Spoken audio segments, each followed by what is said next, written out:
Bring it.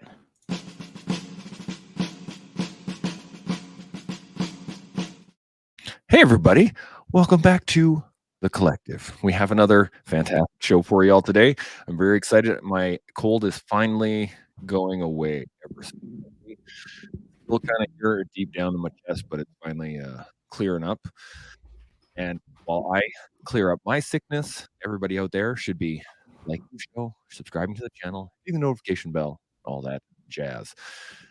One other reminder, we do read all the comments, so make sure that you guys comment down in the thing. If you get it while we're live, we will absolutely read them and throw them up so we can discuss. And if you post a comment afterwards, then we can always bring it up in another show. So do that very much. Matt, good to see you again, brother. Yeah, man. How's things? How's your week been? It's been a little hectic, but mostly just because I've been sick. So everything just seems to be harder. That's true. That's very true. But that, yeah, just it is what it is. If you guys can see, I got my elk back, which I'm very excited about. And that was pretty sweet, picking that thing up. It's that bed is turning into Chance Burles's treasure trove of the big moments in my life. A little bit. Did you see my soother? I've got my kid. I was 1 year old when I got that soother. I got all my stuff. Yeah, so I picked that. That was the first animal I've gotten that was, I guess, trophy worthy. So far, when I hunt, what I usually hunt for is food. Right? I don't actually look for the trophy. I'm like, that's a good sized buck. That's a good sized bull. Sweet, I'll take that guy. I don't really dive too far into, I want the biggest antlers and the biggest fanciness. I don't really care about that. But when I was able to harvest this guy, I was like, yeah, he's big. He's beautiful. I'm going to keep him. He's good memory. So now I have him. It's nice. Shaun, you're looking at me like you don't even know what to say. I'm not sure where we're going with this, but good. Yeah. I do have a topic for today. Okay. If you guys are up for it, or if there's anything else that's off the top of your heads that you guys would like to discuss. Let's hear it. Bring it. Okay, it goes to what you were talking about, Shaun, on your live just a second ago. Mm-hmm. Lip service. And I think this needs to be discussed because this happens a lot. Now, buddy, that's a good inference. That inference that you made, that you inferred from what I was saying, you just basically captured about the last 20 minutes of my live IG podcast in 2 simple words. That's really good. Well, thank you. I like to make things simple. What can I say? But a reason I want to talk about it was the fact that I think we, as a population, I think a lot of us, when you don't put any intention in terms of what you want to be able to do, lip service is very easy to do. It's easy to say, right? It's thoughts and prayers. It's, I believe in you. Huzzah, right? There's nothing behind it. And so what I wanted to discuss is, how do we check ourselves? How do we catch ourselves and go, I just said something, but I have no intention of backing it up. Whoa. And then like reining that back in or developing the ability to actually back it up. What do you guys think? Matt? I'm going to defer to Shaun on this one because I'm pretty sure he's pretty fired up, comfortable with the topic since he brought it up just a few minutes ago. Well, I am for sure. Let's go. I am. I am comfortable with it. And I'll say this, that let's go with, how do we stop doing lip service maybe? Yeah. So you don't know that you're just lip servicing everything if you've always been a lip servicer. Like if you've always talked empty words and never actioned against those words, you don't know any better. You just think that you're doing you and doing right and doing normal, talking and not doing the work. And that then becomes your lip service, then becomes like your word, and your word is good with yourself. And all of a sudden you start believing that you're working just by talking. And that's obviously not the way things work. And how do you change that? How do you pattern interrupt that constant stream of nonsense that doesn't have action applied to it? You just freaking hang out with people who are action oriented, action men, action related. And you'll know the difference when you hear less talk and you see more work. And the moment that you're around that, you've got a branching point. You've got a binary decision to make. Do I want this or not? And if you want to make a change, you'll say, I want this. And then it's your job to pay attention to how little talk is being done and how much work is being done. And day after day, week after week, month after year, eventually you'll find yourself surrounded by people who aren't talking that much, are working quite hard, and are getting things done. Then the lip service that you get to listen to is not your own voice anymore. You get to listen to it from the noob who just stepped up into the group and is talking a lot and not working. And then that's a process that then you get to apply through your own experiences as being a lip servicer years ago to say, okay, I get you. I was that as well. Here's how it works. Time to be quiet a little bit.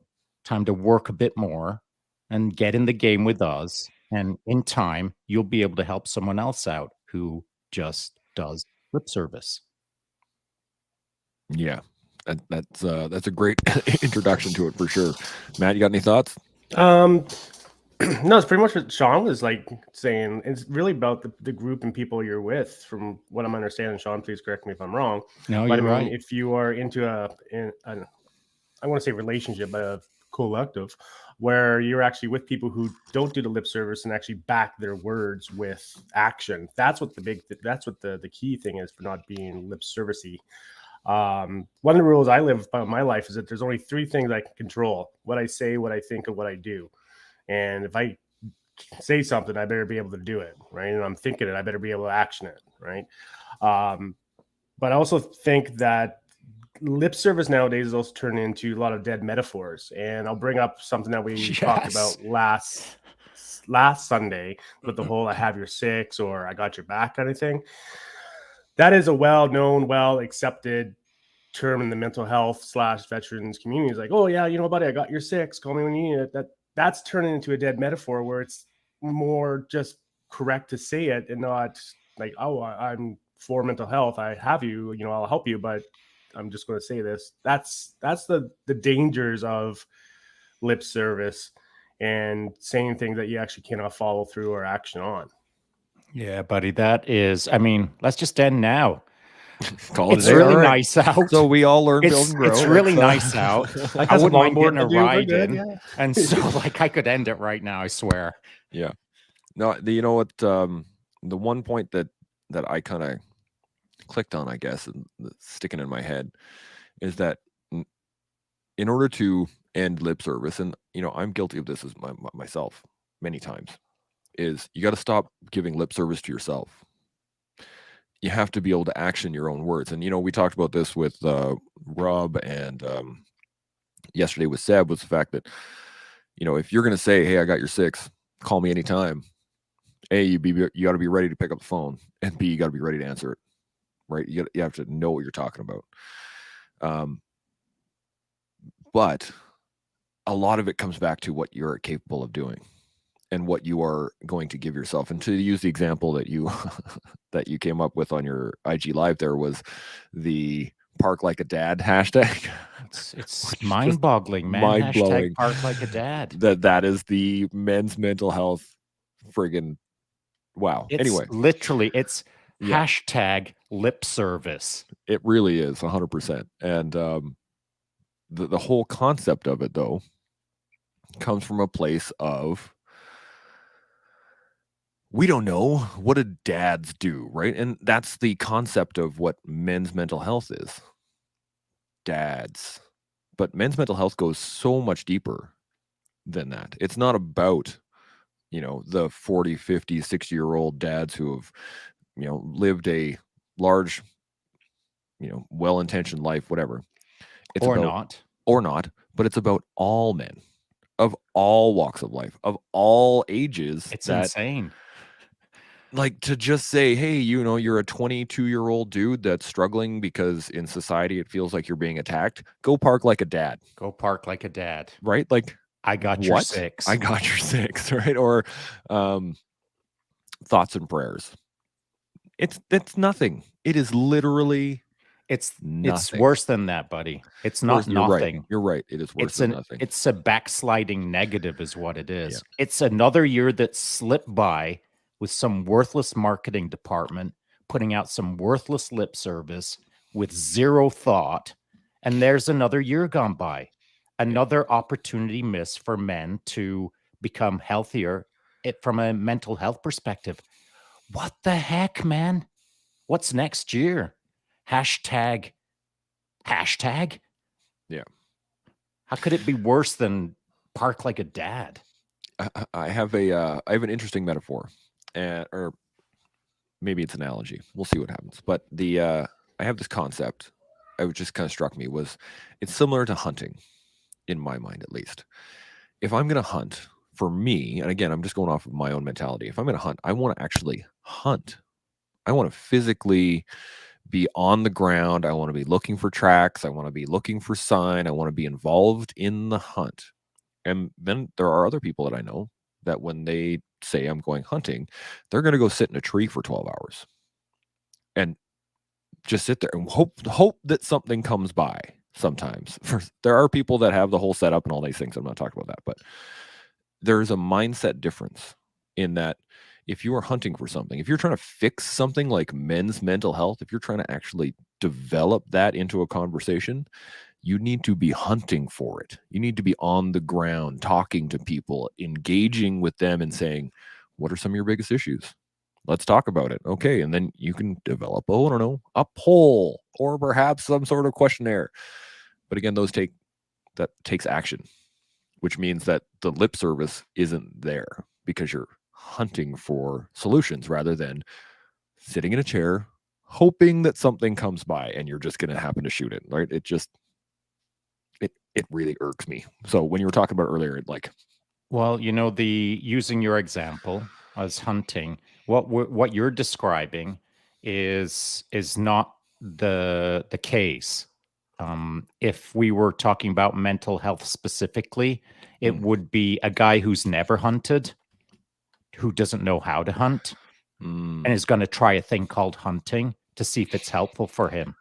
And he can show up with all the Canadian Tire garb, or he can show up with all the Mega Hunter garb, or he could show up in Birkenstocks and a wool sweater. It doesn't matter. Rifle, no rifle, slingshot, rock, arrow, doesn't matter. However he thinks hunting works probably isn't the way hunting works. That's a good point. And so we're not talking about the tree stander. We're not talking about someone who's actively tracking. We're talking about someone who doesn't even know what to buy in Canadian Tire to go hunting with. Do I wear orange or not? That's what we're talking about in respect to the hashtag park like a dad. It's hashtag, how the heck do I even hunt? You know what I mean? Which way does the rifle go? Right. And so it's our job to some degree to, using the goofy parking hashtag, we're supposed to be the parking attendants right now. Yeah. We're supposed to be, when someone rolls up and says, where do I park that's really far away? Because someone said I've got to go park like a dad. Bro, park right here. Let's have a chat. Yeah. You know what I'm saying? Yep. That's a great point. Matt, you got any thoughts? You look like you're stewing on something. Yeah, there's just two things. Going back to your about watch your 6, and you got to be ready for that phone call, and you got to be actioning stuff too, right? A lot of people. So we do this in the kitchen. So when we are done our task in the kitchen, we go to the next chef and say, "Hey, do you have anything for us to do?" You have to word it correctly, because it's, hey, if you got anything for me to do, you'll be doing 6 hours of risotto that he doesn't want tomorrow, to do, right? Yeah. So you have to say, it's like, hey, I have time in my hand. I got this knife. Do you have any knife cutting tasks that I can do? Or do you have something I got to watch? Or kind of narrow it down. And that's where it kind of comes into this, I believe, where it comes into this mental health for individuals. It's like, yeah, you can say, hey, I got your 6, or, I'm watching parking like a dad and stuff, right? But I'm not good at parallel parking. Like, I'll do inline parking any day you want, Dude, buddy. that's great. Let's go, right? But if you want parallel parking, Shaun's over here, right? If we got like, That's fantastic. you know, angled parking, Chance is awesome at angle parking. Let's go that way, right? So I think it's having your individual, knowing yourself enough that you can help others and knowing when you can't and be able to have the resources to give it to someone else who can parallel park and vice versa, right? Yeah, that was great. I like that. Yeah. Again, let's just stop now. That's already 2 from Matt. If he does a third, I'm freaking losing my brain. Yeah, I need my hat trick. We'll just, Inception, Matt. You hit another mic drop, and we're just. I'm gonna be like, okay, we'll call it a day. Good Right. to go. Yeah. There was another point, but now I forget because parallel parking came to mind, and so now I'll get back to it later. I'll drop the third one later. We'll come back. Well, you know, speaking of the parking attendant, really, whoever holds that role, it's kind of an important role because that's the individual who's directing the parking assets and connecting people and ensuring that the parking lot is used appropriately. We've all been in parking lots where it's a gong show. And you know, a well-run parking lot is a joy, and I suppose that is life to some degree. If you don't know where to park or how to park, hit the parking attendant, and they'll get you off to the races. I love what you just said, man. That's super, super powerful. There's a position. You know, I'm drawn back to, again, some of my military training, but there was a point in time where I can't remember what actually the position is called, but when you start a leaguer, when everybody's rolling into a leaguer and you have somebody right at the 6 o'clock saying, okay, you 1 o'clock, you 11 o'clock, and you start dividing all the vehicles down and telling everybody where to sit. I can't remember if that's a lab sergeant's job or not, but besides the point. It's not marshalling. It's not the marshaller, is it? Marshalling, yeah, I guess. Yeah, That's just so. marshalling. But you're right, though. That it's a critically important job, because if you don't tell everybody where to park, first off, people just park anywhere, right? And they'll be, yeah, this looks like a good shot. And one of the issues that we had with when you were dealing with the A&A or anything like that overseas was they would park wherever the heck they wanted, right? So we would just, you point them to the middle that way. But I think that's part of it also, is that there is going to be people that when you say, hey, Chance is really good at angle parking, go see him, they're going to be like, well, I mean, I don't really like angle parking anyway. And they're going to go on their own. And that can really affect the health of a lot of people who are just sitting there wanting to help and watching people like flitter off and not utilize the perhaps the advice or the direction, which can lead to lip service over time. I was talking with James Gearing about this. Was like compassion fatigue can set in, right? Where you're trying to help people so much, so often, that you get to a point where you're just, yep, go here, yep, go here, yep, go here. And you start to lose that. I guess we were talking about conviction a while ago too, Shaun. You start to lose that after a while because you get so fatigued from watching some people get help, some other people not. Some people either just, I guess maybe you're just draining yourself rather than. Well, you are if you're not running a tight leaguer. So There you let's go. establish what a leaguer is Yeah. very quickly, just for anyone out there who's never heard the term. And I'm going to break it down just into 2 simple directions. One is an administrative leaguer and one is a tactical leaguer. Yes. And so administratively, it looks quite a bit different than a tactical leaguer. I'm not going to get into the distinctions between the two. Suffice it to say, they are run differently. Yeah. And so when a vehicle, we'll call it maybe a LAV or an armored fighting vehicle, doesn't matter much what it is, as it approaches into the entryway to the leaguer, there is usually someone standing there who's directing. You're going that way, you're going that way. In a well-run leaguer, which I'll get into in a sec, it all happens seamlessly. It actually doesn't require someone standing there. If everyone's good to go, if it's been drilled properly, if there's experience, but that's for about 60 seconds from now. If you're new to the game in a leaguer, you need direction. And sometimes that direction is at night with a tiny little red filter flashlight where if you're not paying attention to detail, you can head off in the wrong direction. And now you're messing up the leaguer. And it's at that point that someone is supposed to grab you by the ear and say, hey, you're not over there where you're creating a gong show. You're over there where you belong. If that doesn't happen lickety split, that's how leaguers turn into a gong show. And that's how, again, to my point, a leaguer will never be able to run properly, seamlessly, autonomously, without any direction if there isn't someone at the front end setting the standard and maintaining it. Otherwise, leaguers devolve into randomly parking wherever you want. Parking like a dad. Parking like a dad. And so a leaguer is a great example of, if you're taught how to do it well right at the start, then the leaguer looks after itself. And what does taught well at the start mean? It's the standard that is enforced, or it is the way to do things that is held accountable every second of the day.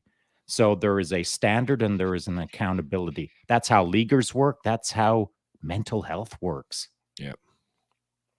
Thank you for clarifying that point, because you're exactly right. And that's what I was going for, was the fact that with a marshal, even a poorly run leaguer can be effective with a good marshal. But in a tight group, as we were talking earlier, the people that you surround yourself with, they're going to be directing you, going like, that's not the right way. Now, the question is, how do we, I guess, filter what is lip service and what isn't? Because out there right now, there is a friggin' ton of noise and lip service telling people what to do, where to go, how to do this, blah, blah, blah, blah, blah. How do we cut through that? How do we get those people in the leaguer in the right position through the noise? Matt? I think Shaun hit it already. It's having the set standard and drill. I'm saying drill, not as a military aspect, but keeping on the same thing over and over and over again until we've mastered it, right? Going back to the whole parking lot dude mentality, like we have to know, yeah, here's all our parking spots. I got Shaun over here and Chase over here, and they can do that. And this guy comes up to me and says, hey, I don't like parallel parking. I want to park my own way. We have to be knowledgeable enough and drilled enough to say, yeah, you don't like parallel parking? Sure. Go see this other guy. He knows how to park. Or how do you like to park? Well, I just like to park like this. Well, here's a better way of parking. We can do it this way, or we can do it this way. That's, again, going back to the original point where we're like, we have to be stepping up, and we have to be showing the example of, and not just playing ourselves a lip service game. Like, we have to be active in the environment, right? Yeah. Yeah, the leaguer, it made me think of, when you were describing that, Matt, is I'm sure you guys have been in leaguers where this happens. Pitch black, it's tactical. The terrain is challenging, trees are tight, whatever the case is. And a vehicle will enter and will go in the wrong direction. Either misguided or misdriven, doesn't much matter. And then that vehicle gets somewhere into the leaguer, and it's kind of crashing through trees to some degree, trying to find its way, realizes that it's in the wrong location, and is now, like, for the next hour, stealth, not stealth, tactically, not tactically, driving, crashing down all the trees to try to get to its parking spot in the leaguer where it initially belonged. And because the driver or the crew commander either didn't have the experience or had just simply made a simple mistake, has now turned the leaguer into an hour-long gong show of everyone moving around, playing musical chairs in the pitch black. And so here's the other aspect to a experienced leaguer, which actually plays into the mental health aspect. That is, vehicle goes the wrong way, crashing around in the leaguer. A good senior NCO or a good leader within the leaguer will do this. There. Stop moving around. Park right there. That's now your new spot.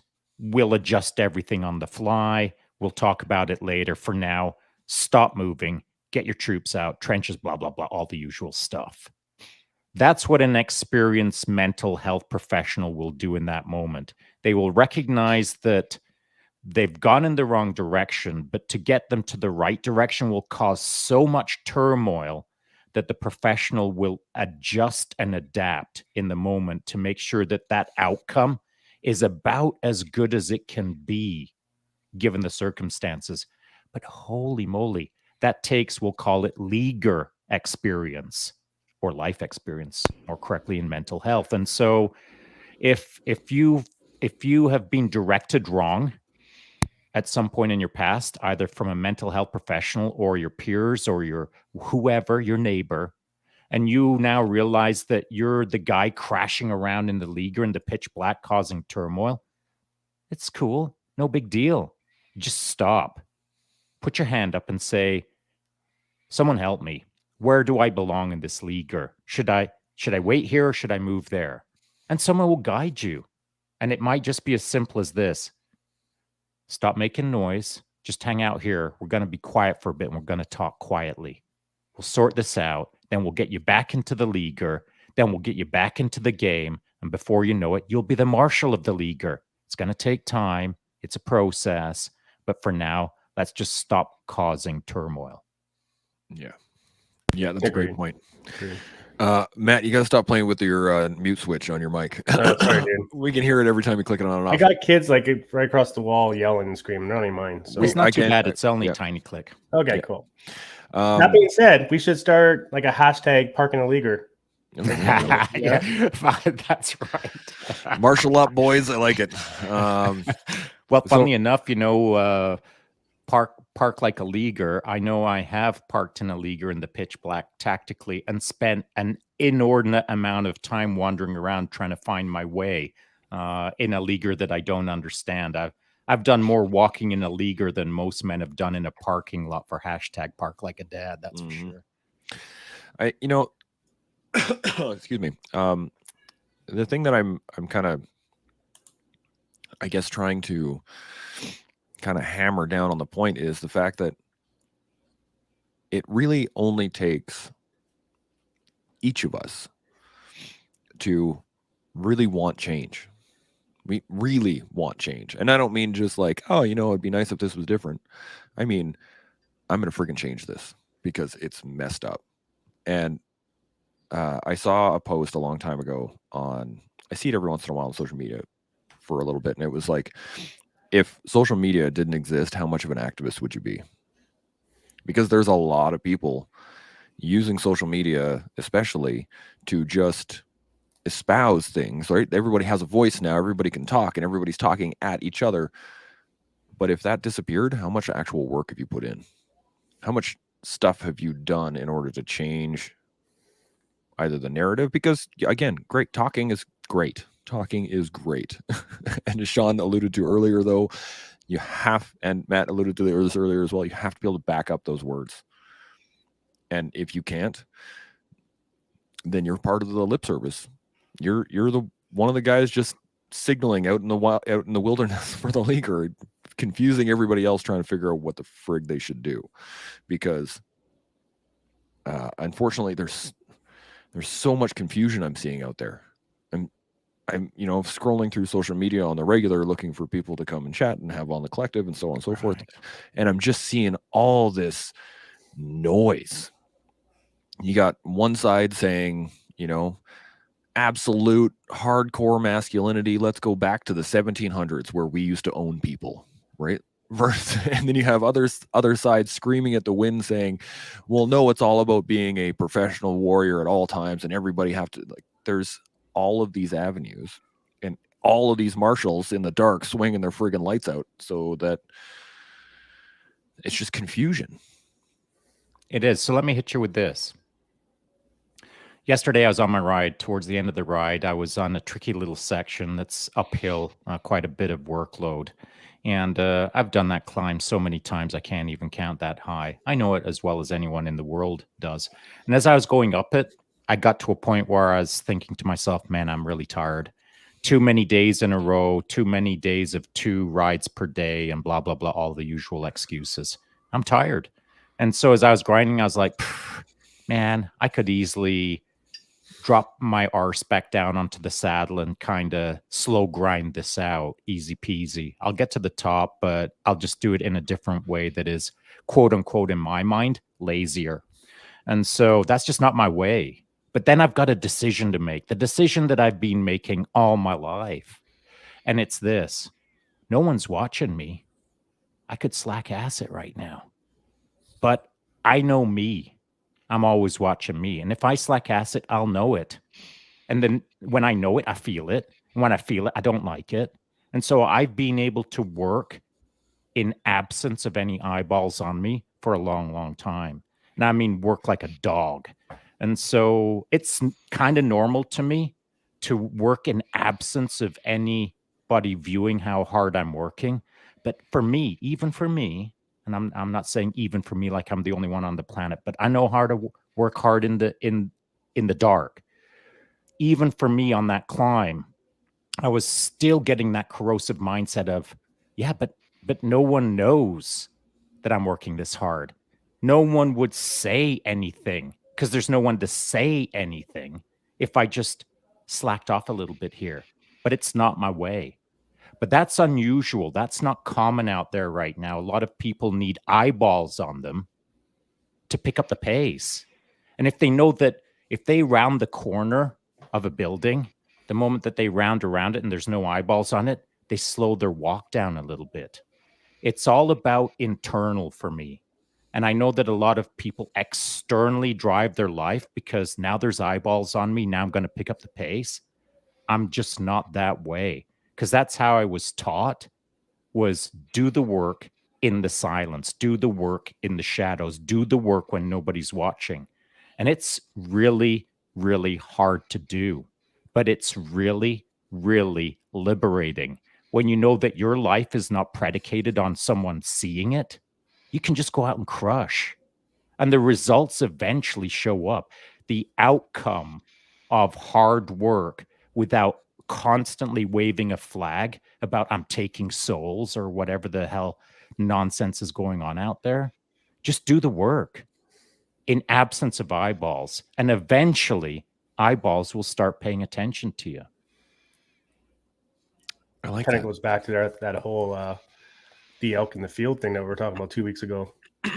Being that one elk outside of the pack. Being the stag. Doing your own thing. It really does. And it what it hits on is the fact that you are not giving yourself lip service.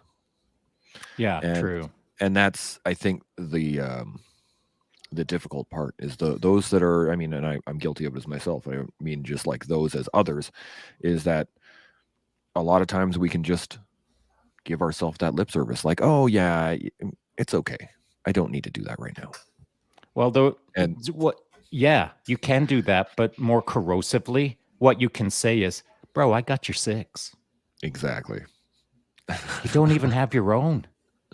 I mean, how do you have mine? I'm not going to let you have my 6. You don't even know you're 12. Never mind your 6. So how am I supposed to engage in someone who thinks they understand what a 6 is? And then that leads to those empty words that, as Matt was saying, it's lip service, man. There's so many pithy statements out there that are being tossed around like solutions, and they're quite the opposite because they're being tossed around so casually nowadays. They're a negative, not a positive. I would like to go back about a decade to when I got your 6 meant a lot more. I have a thought, and I've been working on this for a little while. I have I posted it the other night or last night on Instagram, was the shirt that I'm designing right now that says "Pick up the pace" on the back, right? Did you post that up? I did. Yeah, it's on it's on the story. So it's all good. You can see it. We'll show it afterwards. But I was thinking about the actual wording, "Pick up the pace." And the actual concept of that wording in my head initially was go faster, go harder, go stronger. Like it was external. You go faster. And as I've been thinking about it, it is more along the lines of pick up the pace means pick up the pace. That means the pace is set by a standard of whoever is moving, like whoever the group is moving, right? And now it's on you to pick up that pace so that so it's more of a follow the example rather than you work harder. And I think that's a very specific distinction that needs to be made, because as we tell people, pick up the pace, it doesn't mean you need to go faster. I mean, it does. But deeper than that, it means you need to keep up. We need all of us together to be keeping up with one another and working forward on one mission. And right now, the month of June being Men's Mental Health Month, this is the mission right now. And this is why we're pushing it so hard, is because, again, as I was talking earlier, there's a lot of noise, but you can filter through that noise with time and experience. And if you follow those that are leading around you and you pick up the pace, if that makes sense. It does to me. What I see in my mind when you showed me the design of that shirt the other day, because it's on the back of the shirt, pick up the pace. Mm-hmm.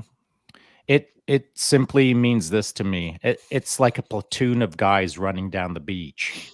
If the guy in front of you is wearing the t-shirt and on his back, it states pick up the pace. You know what the deal is?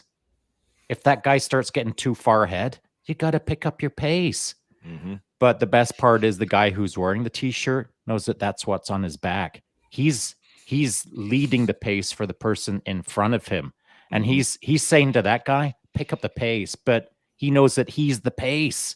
I'm the pace. Internally, I'm the pace. Externally, I'm the pace. We're all the pace. Our boat will only move as fast as the guy who's running the throttle.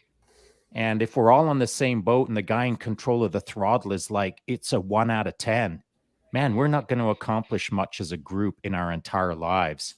I'm not saying we got to go all the way to 10 out of 10, but we got to pick up the pace. Yeah. So I'm looking forward to that as I kind of flesh out the design and what we want to do with that. I think it's great. But that was the concept that I was going for, was the fact that if it's on your back, the people behind you can see it and be like, let's go.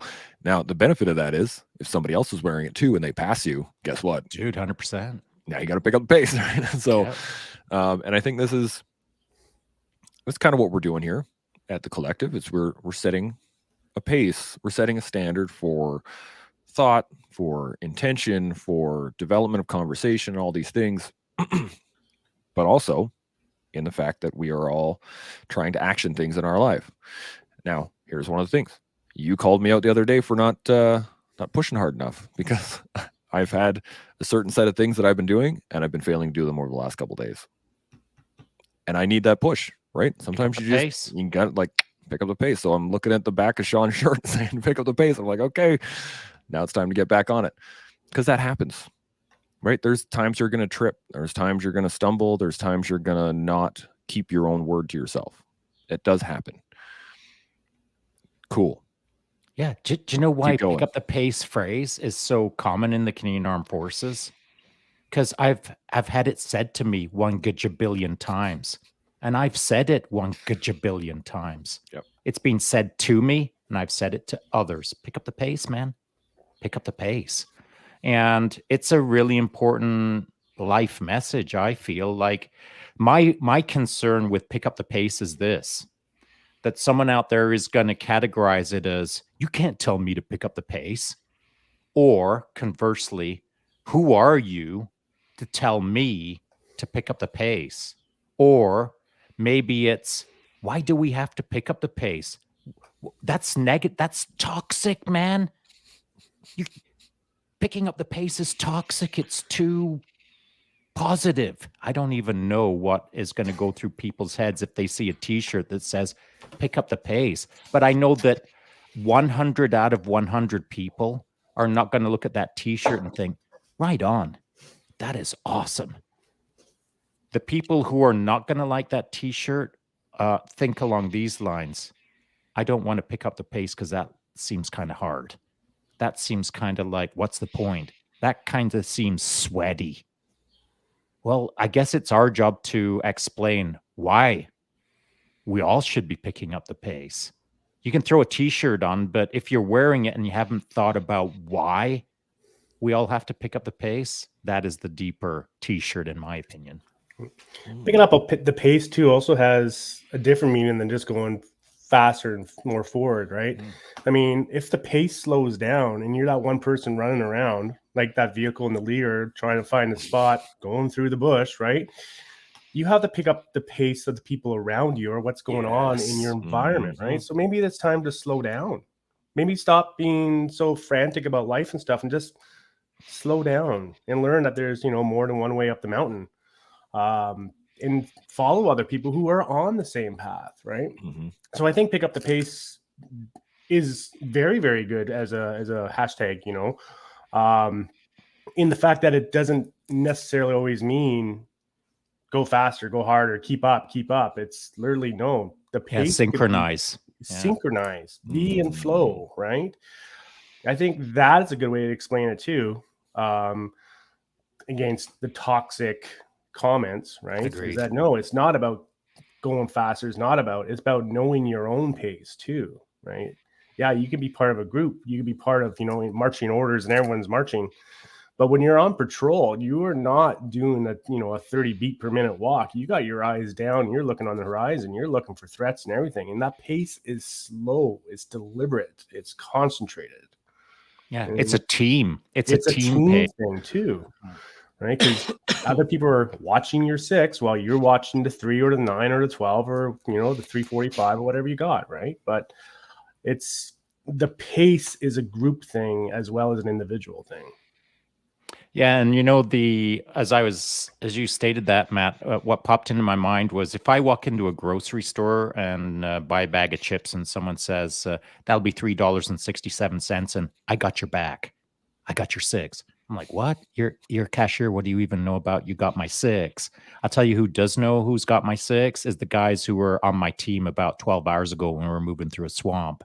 Yeah. And so that team is tight because you're all in it. You're all earning your way. You're all action men, for lack of a better term. And I suppose a better way to state it is you can talk all day long about you got my 6. And I may or may not believe you, but there is no ifs, ands, or buts. If you were standing directly behind me in that swamp, I know you've got my 6 because I know you're in the game. I know you are dirty, sweaty, swampy. I know that you're experiencing not only the same things as I'm experiencing, but you understand what I'm experiencing because you're in it with me right now. And there's a massive difference between in the swamp or in the checkout counter with I've got your 6. There's also this is the nice thing about these statements is that the lip service is based on what you are actually reading into it, right? It's your interpretation of the words. And when someone says, hey, I got your 6, you can kind of tell based on who they are, how long you've known them, all these things, right? Whether or not that's going to be lip service or not. And I think a lot of it also comes down to how well you keep that to yourself, right? Like how well you actually interpret those words internally rather than externally. So when I say to somebody, hey man, I got your 6, I mean it to myself. And it's not really to them. It's like, I know for a fact that I'm going to cover that guy when he needs it versus him needing to know that I'm going to cover him, right? It's the fact that I'm already recognizing it in myself that I'm believing in what it is I'm saying. And the only reason I was able to get to that point was the fact that I've done it. I've walked through the swamp with the other people, right? And that comes with experience. That comes from sitting down, shutting up, looking for the light. Guy says go left, I'm going left, right? That's part of the process. So, and to your guys' mentioning earlier of the parking lot, the marshal is the person you're supposed to be looking for when you start to get lost. Mm. When you come up at the 6 there and you're like, okay, we're going to enter this leaguer. Even though I know where I'm supposed to go, even if I know I'm supposed to sit at the 3, I can't bypass the marshal, right? Because what if the guy in front of me went to the 3 o'clock? What if 2 guys in front of me went that way and now it's all a jumble and stuff like that? So I still have to look for the marshal in order for him to tell me what my position is. And the point I guess I'm trying to make in the long run around this is the fact that when you say something, mean it to yourself, right? Don't give yourself lip service. I'm going to keep going back on this because I think it happens too many times. Is don't give yourself lip service. Act on what it is you want to do. Act on what it is what you want to say, and act on what you believe in, because otherwise you don't believe in anything. It's easy to say that. It really is easy to say that. In fact, it's almost worthless words if you've never literally been a man of your word. And so, Chance, I'll challenge you. I'll push back on that. Was you saying nonsense and 100%. believing that it was legit. And so how does a person get to that point where they are talking and not acting? Well, we all do from time to time. We all have. Yep. And so how do you recognize that? Well, let me ask you, how did you recognize that? First off I noticed that what I believed in wasn't showing up in reality. That was the first part. So when I thought, I knew what I was talking about, or I was giving other people advice, and that advice I was not taking upon myself. So I would hit low points, or I'd go into depressive episodes or whatever, and I wouldn't be using the same tools that I was telling other people to use. Oh, I see. Okay. So there was dissonance right away. But it also really hit home when I started to surround myself with people that were keeping their words to themselves regularly, like yourself and like Seb and like all of the people that we have on here. They're action oriented. So when I started hanging out with action oriented people, I started getting held accountable, not just through you guys, but I started seeing where I wasn't holding myself accountable. Okay. And then started developing that skill set. And I'm not 100% even yet, right? I'm about 12%. Right? So if you're near 100%, congrats. Not even close. But that's part of it, right? I'm still looking for marshals left, right, and center. When I want to do something, I'm still looking for the guy to tell me, go that way. Cool, roger that. And I will continue to do that until I feel confident that I can start telling other people to do that too. Okay, then let me ask you this question. And I know we're a bit theoretical right now, but as at the point that you're at right now, and given your statement of you're continuing to look for marshals, which I think is a super cool concept. So what would make you listen to that marshal? You've already seen a few marshals. You already know how a leaguer works. Now you're looking for new marshals to direct you. What is different than the marshals that you're looking at right now versus the first time you drove into a leaguer? You know what I mean? Yeah, it's a great question, because I was thinking about it, was the fact that I'm now recognizing the actions of others, whereas at first I was listening to the words. So when I was first, let's say, entering the leaguer and I have no idea what's going on, I'm just looking at a light, right? And the light's telling me going that way. Okay, cool, I'm going that way. And the more times I did it, the more closely I was listening to the orders, the order of march and all the stuff prior to that. So I started looking at the actions of those prior to the advice. And now, especially when I'm looking for people to come onto the collective and have these discussions with us, I'm looking at what they do, not just what they post, not just what they put up on social media. I'm looking at what they're actually a part of, what they're physically doing. And that's been that's where I look for marshals now. And again, this is the other part of it, was I used to look for somebody else to tell me where to go, right? You need to go to the 3 o'clock. Roger that. I'll go that way. Whereas now, I'm looking at which leaguer I want to be a part of and just kind of absorbing from there. So, Matt, you got any thoughts? No, man, it's all good. It's really, really good. Well, hang on a sec. So, Matt, I'm not gonna. that would have been nice, but I am gonna turn the rotary dial up and say, Let's go. yeah. So, what's your observation on a? At one point, you were first time into a leaguer, and now you're many times into a leaguer. What's your observations in respect to someone who is looking for a leaguer to join, or the challenges of stepping into a leaguer for the first time versus the 10th time? What are your thoughts on this? First off, what kind of vehicle are they driving? Oh, yeah, Like, no, seriously, like, no, like, for real. leaguers are all That's great. different, That's right? great. Right? Yeah. But I mean, if you're coming in with a big truck, then you go to that leaguer, right? But if you're coming with a little tiny sports car, you're coming to this leaguer. Now, cars and vehicles, right? Think about problems, right? Do you have a big problem where it's going to take up all this real estate and you need additional mechanics around you and you need people who actually know the vehicle? Yeah, you're going to park in that leaguer. You're going to go with that group so they can assist you the best.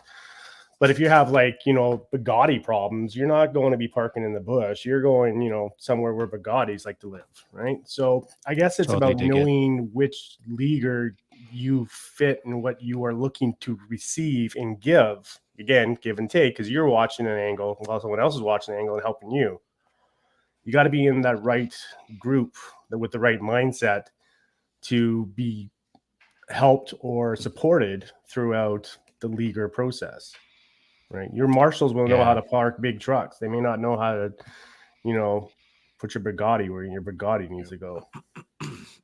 Yeah, and that is and you said you had nothing to say, and so that does then lead to that further point of what even is a leaguer, and how does the order of battle work, and who's at the tip of the spear, and who's in the main body, and who's in the rear party, and all of these various things. And so if you're stepping into a leaguer for the first time, you should know that leaguer was established well before it was a dream in anyone's mind.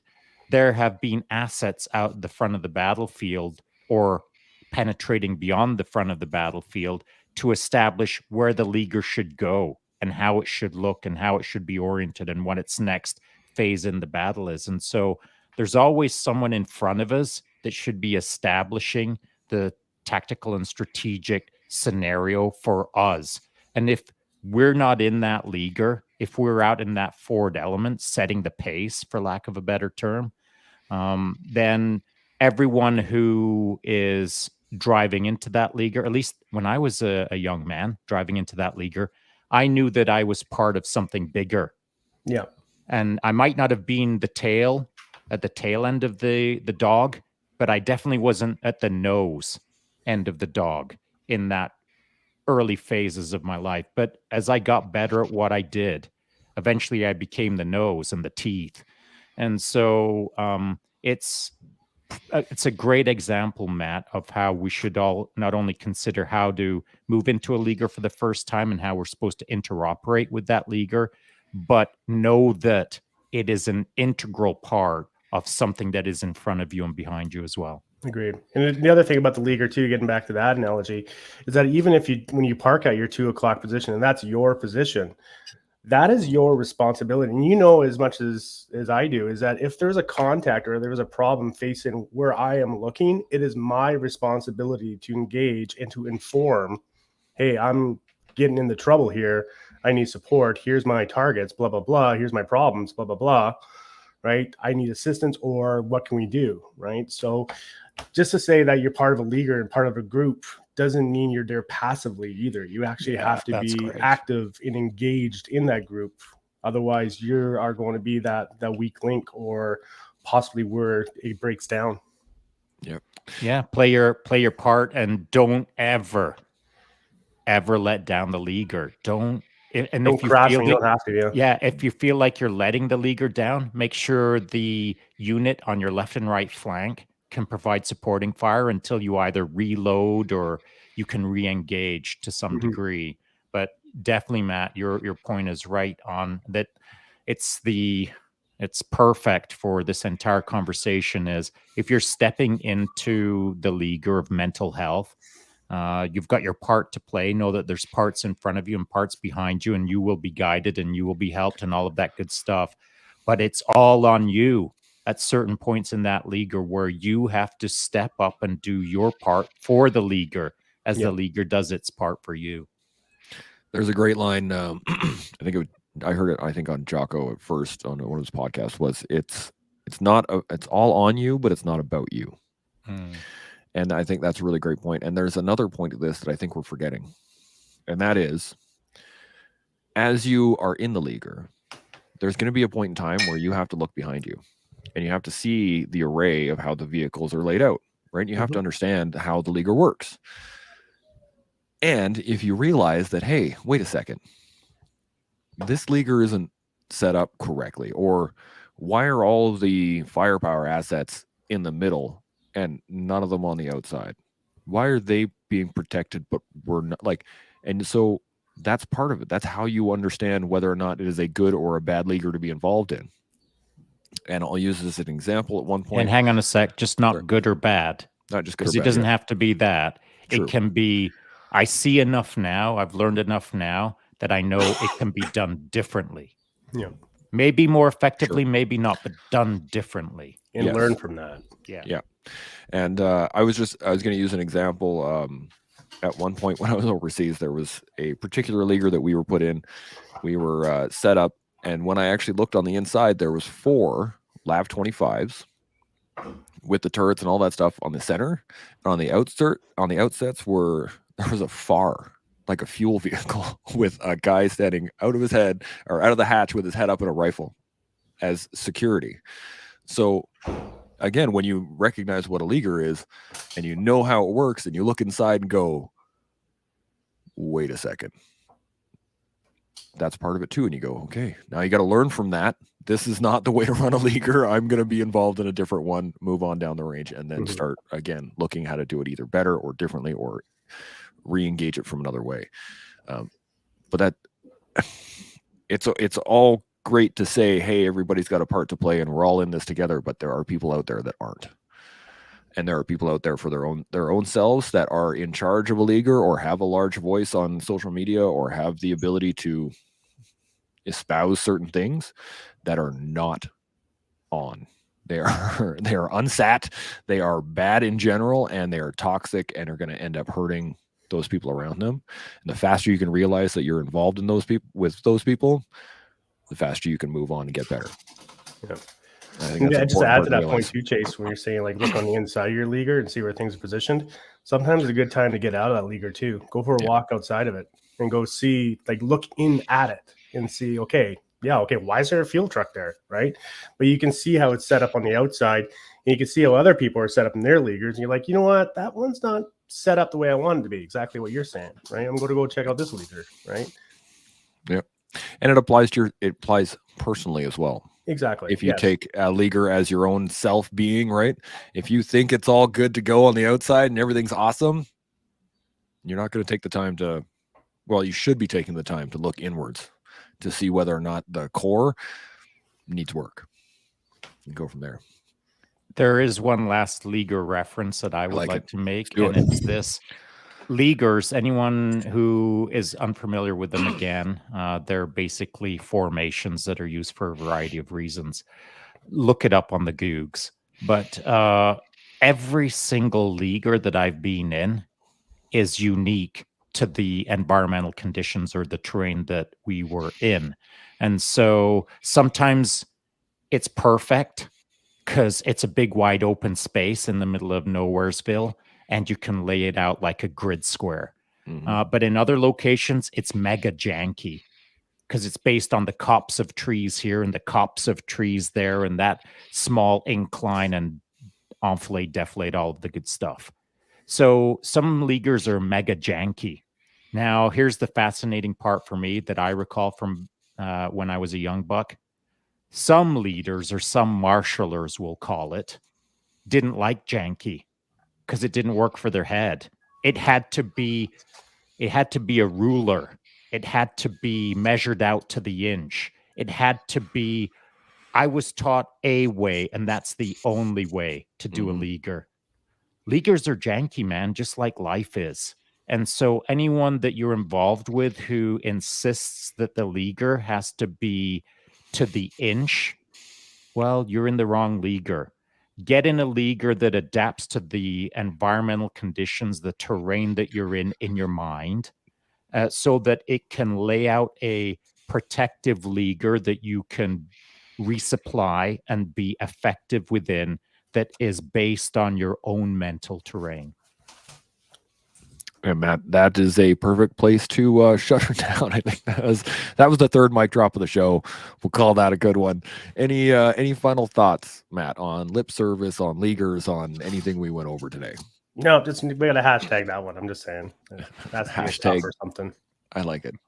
Shaun, you got any final thoughts on anything we went over today?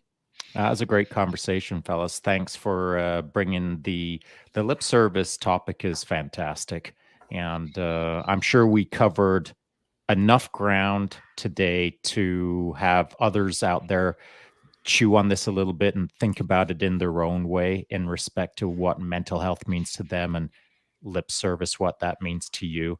But just know that if you've got any questions or comments, or you're scratching your head right now thinking, I do it better or I do it worse, whatever the case is, hit up Chance Burrows in the DMs as follow-ons to the conversation, so that the three of us can have further points to discuss in the future. Or if you've got any other topics that you would like to have us hit as a small panel, then let Chance know and we'll hit that. Hit me up. I got lots of room in my DMs, and I mean, I got basically infinite room in my DMs. Anybody can hit me at any time. I will get to y'all as we go. But yeah, I think what we did talk about today specifically with lip service is that, again, I mean, we've said it many times before, pick up the pace. That's all you can do, right? Well, there's lots of things you can do. We won't get into that. As we learn how to pick up the pace, as we build upon our own pace and learn how to grow into a more clean, defined leaguer, we can do that here every day. We'll see y'all tomorrow. Chimo. Chimo.